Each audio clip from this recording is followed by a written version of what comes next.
Yeah, it's a nice town. Yeah, no, it seems cool. So what attracted you to the Rendezvous with the Madness festival? Well, it seems appropriate for a movie. Yeah, it's interesting. Like, Yeah. I was wondering, like, is that something that you had considered when creating the story, that it could speak to this particular topic, and that it would maybe, like, be seen in that context? Well, the story is very specific to, to a very specific world and most people I don't think are extremely familiar with. But from the beginning, we wanted to make sure that it was not just a movie about that world, that it was exploring emotions and themes that anybody could relate to, even if they have no history in the foster care system or history of having experienced any kind of abuse or neglect or anything like that. I think regardless, the movie is more about broader themes of how you feel about yourself, whether or not you feel rejected by a group or accepted by a group, and the idea of walking through difficult times in your life with somebody else as being a more healthy experience than walking by yourself. Pretty broad themes, but there's no hiding the fact that it is a movie that is exploring things that are very, very close and connected to this festival, which surprising to hear how long this festival has been around. Yeah. So it's pretty cool.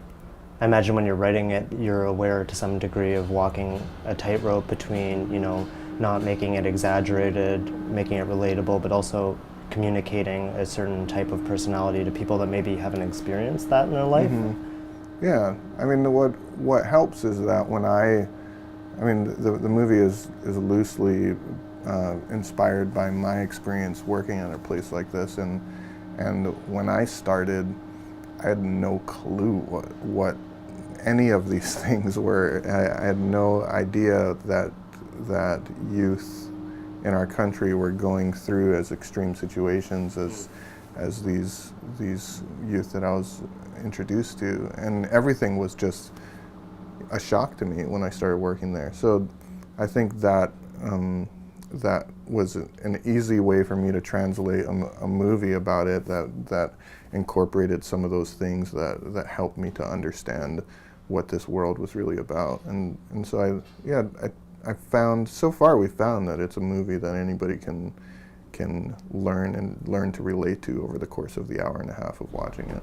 Is that why it was important to have a character that kind of acts as the audience surrogate that is starting to work in this and has never been there before? Yeah. I think that Nate character, the new guy, was like he's the eyes and ears of the audience, or at least the majority of the audience who have never been exposed to a place like this before. So that was specifically based most closely to your experience? Yeah. Yeah.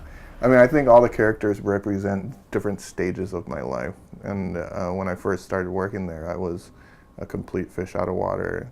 I had a very naive outlook on the world in general, and my roles in that world of stepping into this place. I think I had an unhealthy view, I think, of what I was supposed to be doing there. I think I saw myself as a bit of a savior, and that I was going to come in there and change things and make the world a better place, and have like a reenact scenes from Dangerous Minds. And, I very quickly realized that everything was so much more complicated than that, and it was extremely good for me. The 2 years that I worked there were extremely healthy for me as a person, and I grew up so much, and I think matured and matured in a way that was primarily humbling, just the way that I saw myself and what my role was had nothing to do with being in a better place and trying to pull people up towards me. It was more about realizing that we're all the same. And this trajectory of experience that you're talking about with like the fish out of water, then being there a little bit more, that's exemplified by these characters, how does that relate to Jack, who's ultimately kind of like at the top of this kind of experience, because he seems to have maybe the greatest moral quandaries of them all, because he has to enforce like the law, basically. Yeah, I mean, Jack's in a very difficult predicament. I think you can sense that he understands everything that Grace is saying, like but he also understands how he's trying to balance like these rules and regulations that are set up. Most of them are set up for very logical, true, good reasons, but he's trying to balance the system that's created and also understanding the heart and the personal relationships that sometimes conflict with the rules that are set up by that system. And yeah, it's an extremely complicated job that I think anybody in that sort of, whether you're in politics or trying to run a school or trying to run a hospital, anybody who has to deal with the big picture while also trying to deal with the specific situations realizes how much those two things clash and how difficult it is. And how do you balance the POV of kind of being on the floor with the actual workers to this kind of authoritarian level that's kind of not there for most of the movie? It's almost like a structuring absence. I mean, that's where the frustration lies, and for various reasons there's, I don't know if it's a system error but for so many reasons it's impossible for an administrator to be on the floor that much to see what the specific situations are.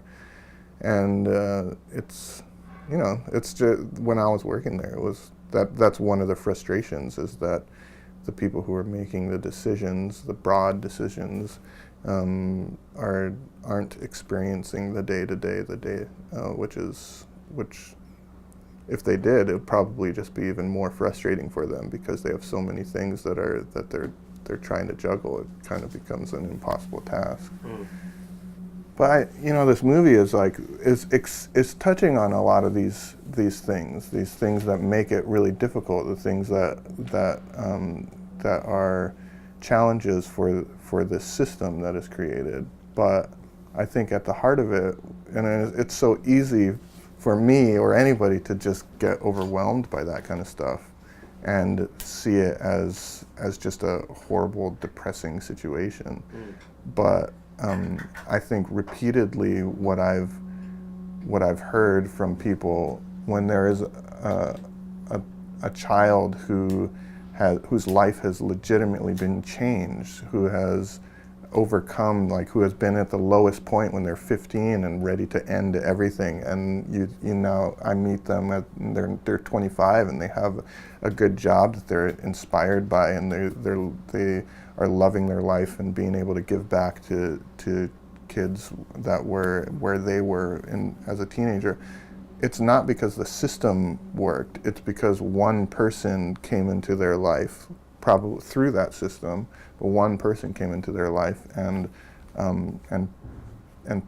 told them that they are worthy of love, that they are worthy of support, and that they can do this. And so one person came in and walked with them through this difficult time, and that is very inspiring to me. It's the systems, I think, will always fail. It's kind of impossible to create rules for so many different human beings and situations.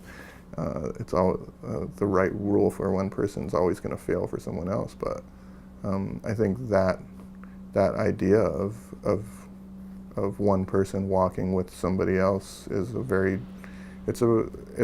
it's not idealistic. It's very real and it's very simple. You know, it's something that happens every single day, and that gives me hope, I guess.